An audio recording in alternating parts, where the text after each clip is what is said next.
اللہ الرحمن الرحیم مولا صلی وسلم دائما ابدا علی حبیبک خیر الخلق کلہم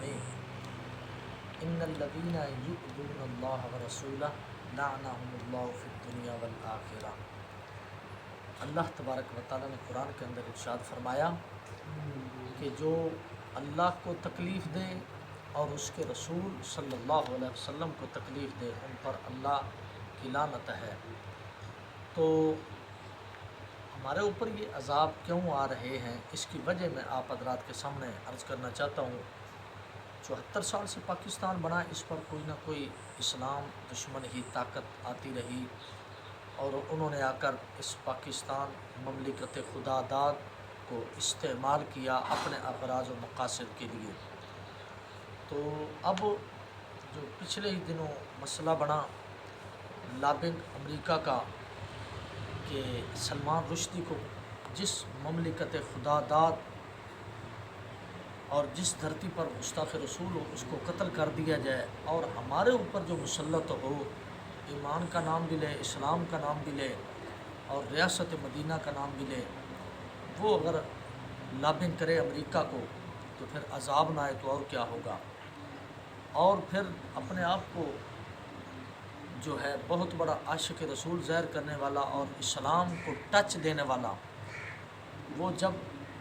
ایک گستاخ رسول کے بارے میں گارڈین اخبار کے اندر کہے گا کہ ٹریبل، یہ جو ٹریبل لفظ استعمال کیا جائے گا کہ یہ بہت بڑا ظلم ہوا، یہ ناانصافی ہوئی کہ ایک گستاخ رسول کو کیوں مارا گیا، اور اپنے آپ کو عاشق رسول کہے تو پھر عذاب نہیں آئے گا تو اور کیا ہوگا۔ شہباز گل جیسا اور جو ہے فواد چودھری اور شید ٹلی جیسا ایک چوہا اسلام کو بھونکے گا، اسلام کے بارے میں باتیں کرے گا تو پھر بتائیں عذاب نہیں آئے گا تو اور کیا ہوگا۔ خادم حسین رضوی رحمۃ اللہ علیہ جو ایک دونوں ٹانگوں سے معذور، اس پر مقدمات کیے گئے، اغوا کے مقدمات، دہشت گردی کے مقدمات کیے گئے، 9 سال حافظ قرآن اور جو قرآن پاک کی تلاوت کرنے کے لیے، تراویح پڑھانے کے لیے جانے والے حفاظ کرام پر جو ہے مقدمات کیے جائیں اور ان کو جیلوں کے اندر ڈالا جائے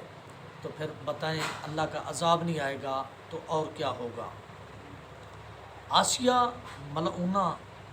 جو کہ واجب القتل تھیں اور میرے رسول اکرم صلی اللہ علیہ وسلم کی بہت بڑی گستاخ تھی، اس کو امریکہ کے کہنے پر، اپنے ابو امریکہ کے کہنے پر عزت کے ساتھ امریکہ بھیج دیا جائے تو پھر عذاب نہیں آئے گا تو اور کیا ہوگا۔ قادیانیت کے اندر جو ہے بہت بڑا خبیث انسان جو قادیانی ہیں اس وقت، مرزا مسرور سمیت ان جیسے کائنات کے اندر لانتی نہیں ہیں، تو مرزا مسرور اور اس کی جتنی جماعت ہے یہ قرآن پاک کا ترجمہ غلط کریں اور غلط چھاپ کر آگے کس کو دیں، عبدالشکور نامی قادیانی مرزائی کو، وہ اس کو آگے فروخت کرے مسلمانوں کے اندر اور اس کی نشر و اشاعت کرے، اس کے اوپر پرچہ ہو جائے، اور پرچہ ہونے کے بعد یہ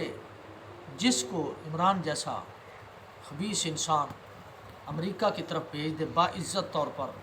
پھر بتائیں عذاب نہیں آئے گا تو اور کیا ہوگا۔ بل گیٹس، اس نے سب سے پہلے یہ کرونا کا ڈرامہ رچایا کہ یہ کرونا آ گئی ہے، کرونا آ گئی ہے، جبکہ کرونا کا نام نشان تک نہیں تھا۔ کن ملکوں کے اندر؟ جو ملک بل گیٹس اور اس کی انتظامیہ کے ہاتھوں بکے نہیں تھے ان کے پاس کوئی کرونا نہیں ہے، ان کے ملک کے اندر بھی کوئی کرونا نہیں ہے، ان کے شہروں کے اندر، ان کے دیہات کے اندر بھی کوئی کرونا نہیں۔ جو لالچی کتے تھے اس کے ہاتھوں بکے ہیں، ان کے ملک کے اندر کرونا بھی ہے، خالی پیٹیاں بھی دفن کی گئی ہیں اور خالی شاپر بھی بیچے گئے ہیں اور ماسک بھی بیچے گئے ہیں۔ مرزا ظفر اس کے ساتھ مل کر جو بے ایمانی کرے اور مسلمانوں کو تنگ کرے، مسلمانوں کے بچوں تک کو تنگ کرے، گھر میں بھی، اپنے گھر کے اندر بھی ان کو سکون نہ ہو مسلمانوں کو، بتائیں اللہ تبارک و تعالیٰ کا عذاب آئے گا یا نہیں۔ تو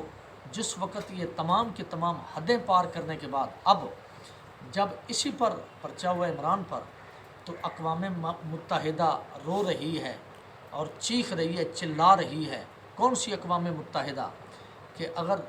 انڈیا کے اندر مسلمانوں پر ظلم ہو، اقوام متحدہ کے کان پر جوں تک نہیں رینگتی، اور کشمیر لٹ رہا ہو، دن رات آگ لگی ہوئی ہو، تو اقوام متحدہ نشے کے اندر دھت ہوتی ہے۔ اور اگر ایران پر، عراق پر ظلم ہو،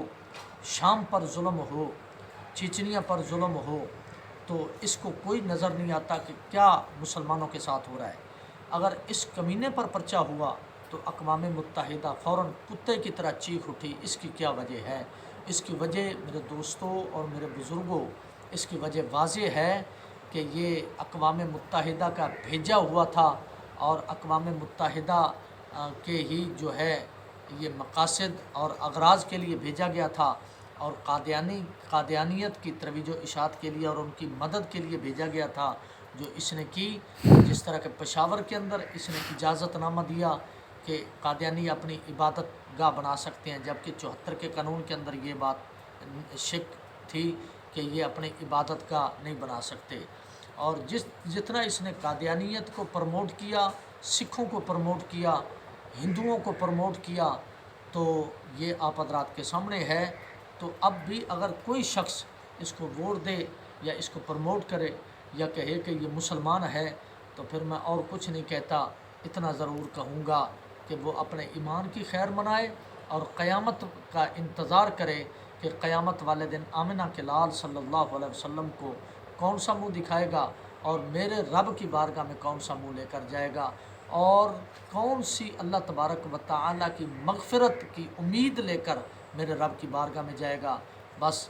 یہی عرض کرنا تھا کہ تحریک لبیک اور جتنے بھی مسلمان ہیں ان کا ساتھ دو، تاکہ تخت پر اسلام نافذ اور قرآن کے احکامات ناسخ